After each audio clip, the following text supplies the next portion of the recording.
Hello అండి, welcome back to my channel Dil cooking and tips. ఈరోజు వీడియోలో చపాతీలు తయారు చేసిన ప్రతిసారి కూడా పూరీలు పొంగినట్లుగా చపాతీలు పొంగాలంటే ఈ ఒక్క చిన్న టిప్ని పాటిస్తే చాలండి.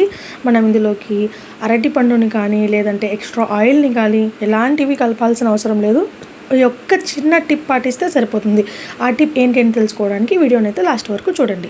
సో ఫస్ట్ అయితే నేను ఇక్కడ చపాతీలకు అవసరమైనంత పిండిని అయితే తీసుకుంటున్నాను. అందులోకి ఎలాంటి ఆయిల్ని అయితే యాడ్ చేయడం లేదండి. అలాగే చపాతీ పిండిని ముద్దలా కలుపుకోవడానికి అవసరమైనంత నీటిని వేసుకుంటూ ఇలా చపాతీ ముద్దలాగా తయారు చేసుకోవాలి.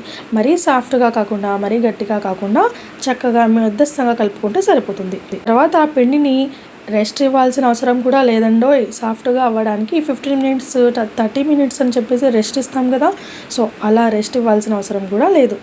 చక్కగా పిండిలో నుంచి చపాతీ ముద్దల్లాగా ఇలా చేసుకొని చక్కగా పల్చని చపాతీలాగా చపాతీల కర్రతో ఒత్తేసుకొని ఆ తర్వాత కాస్తంత ఆయిల్ని అప్లై చేసిన తర్వాత ఆ చపాతీ పైన కాస్తంత పొడి పిండిని ఈ వీడియోలో చూపించినట్లుగా జల్లుకోండి. తర్వాత ఇలా మనకు నచ్చిన షేప్లో ఫోల్డ్ చేసుకోవాలి. కొంతమంది స్క్వేర్లో చేస్తారు, కొంతమంది రౌండ్గా చేస్తారు, కొంతమంది ట్రయాంగిల్లో చేస్తారు. నేనైతే ఫ్లవర్ షేప్లో చేస్తున్నాను. మా ఇంట్లో ఈ విధంగా చేసుకోవడమే నాకు ఇష్టం.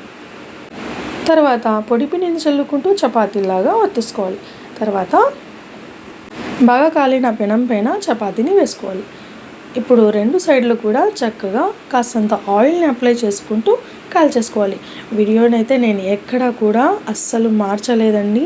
వీడియోలో క్లియర్గా చూపిస్తున్నాను చూడండి. చపాతీ పూరీలాగా పొంగుతుంది. మీరు కూడా చపాతీలు ట్రై చేసిన ప్రతిసారి ఈ టిప్ని పాటించండి. మీరు కూడా చపాతీలు పూరీలాగా పొంగడం చూస్తారు. వీడియో నచ్చిందా? అయితే please like, comment, share and subscribe for more recipes.